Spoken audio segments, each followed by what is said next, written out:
හොඳයි. අද අපි කතා කරන්න යන්නේ ටිකක් බරපතල. ඒත් අපි හැමෝම දැනගන්න ඕන දෙයක් ගැන. ඒ තමයි නූතන යුද්ධවලදී අපි කාටත් නොපෙනී යන පෙරමුණක් ගැන. ඒ ගැටුම් මැද අතරමං වෙන දරුවන් ගැන. මේක තමයි ඇත්තටම කම්පනයක් ඇති කරන යථාර්ථය. හිතන්නකෝ.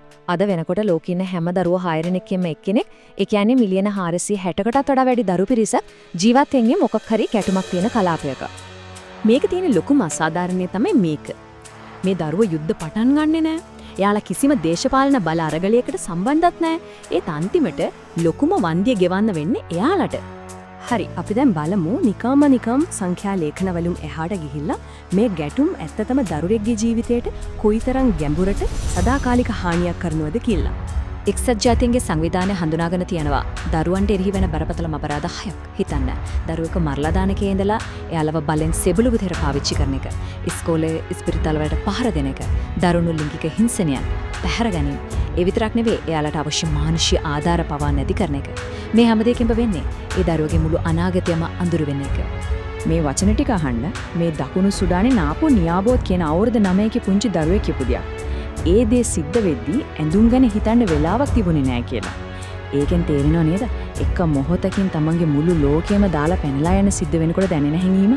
මෙන්න මේ සංසන්දනයේ මානසික කම්පනය කොච්චරද කියලා හොඳටම පැහැදිලි වෙනවා. හිතන්න, සාමාන්‍ය දරුවෙක්ට ඇහෙන්න ඕන hina සද්දේ, ඉස්කෝලේ බෙල් එක, අම්මා කියන කතන්දර, ඒත් යුද්ධයක් මේ දෙන්න දරුවෙක්ට ඇහෙන්නේ මොනවද? බෝම්බ පිපිරෙන සද්දේ, අනතුරු ඇඟවීමේ නලා සද්දේ, මිනිස්සු බයෙන් කෑ ගහන සද්දේ. මේක දරුවෙක්ගේ මනසට මොන වගේ බලපෑමක් කරයිද? ඒ හානිය එතනින් නවතින්නේ නැහැ. පිටතින් තියෙන තුවාල වලට වඩා දරුණු නොපෙනෙන තුවාල තියෙනවා.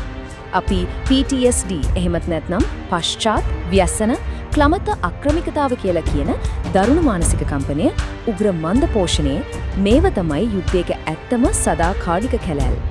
හොඳයි, අපි දැන් කතා කරමු යුද්ධයකින් වෙන දිගු කාලින බලපෑම ගැන. විශේෂයෙන්ම මුළු පරම්පරාවක්ම මකා දාන්න පුළුවන් විදිහක අධ්‍යාපනයේ විනාශ වෙන හැටි ගැන. මිලියන 27ක් මේ තමයි ගැටුම් නිසා ඉස්කෝලේ යන්න බැරුව ඉන්න දරුවන් ගණන. මේක නිකන් ඉලක්කමක් නෙවෙයි. මේ නැති වෙලා යන්නේ අනාගත වෛද්‍යවරු, ගුරුවරු, ඉංජිනේරුවරු, මුළු රටකම අනාගතය.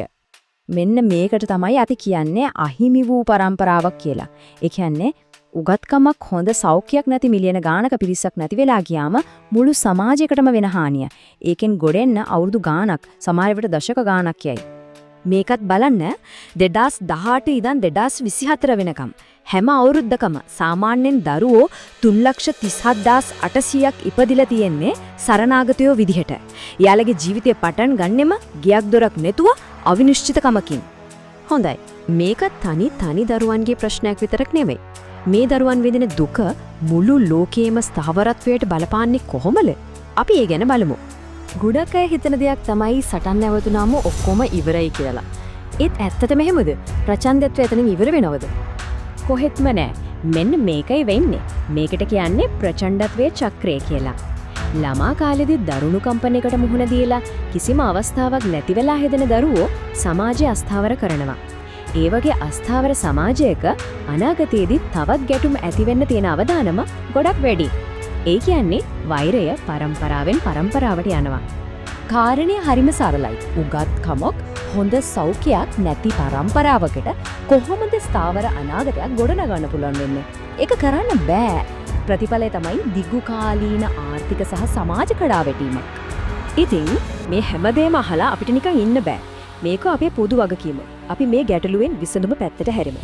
මේ දරුවෝ වෙනුවෙන් අපිට කරන්න පුළුවන් දේවල් තියෙනවා. මේක තමයි ක්‍රියාමාර්ග සඳහා වන ඇමතුම. සාමාන්‍ය පුරවැසියෝ විදිහට මේ දේවල් දැක ඇස් පියාගෙන ඉන්න එපා. තමන්ගේ නායකයන්ට ක්‍රියා කරන්න කියලා බල කරන්න. රජයන් ජාත්‍යන්තර නීතිය යටතේ මේ දරුවන්ගේ ආරක්ෂාව තහවුරු කරන්න තමන්ගේ බලය පාවිච්චි කරන්න ඕන. මුළු ලෝකයක් විදිහක මේ දරුවන්ව ආරක්ෂා කරන්න, මානුෂීය ආධාර දෙන්න කරන ආයෝජන තවත් වැඩි කරන්න ඕන. යුනිසෙෆ් සංවිධානයේ කියන මේ කතාව හරිම බලවත්. මෙම මාරාන්තික නවසාමාන්‍ය තත්ත්වය පිළිගැනීම අපි ප්‍රතික්ෂේප කරමු.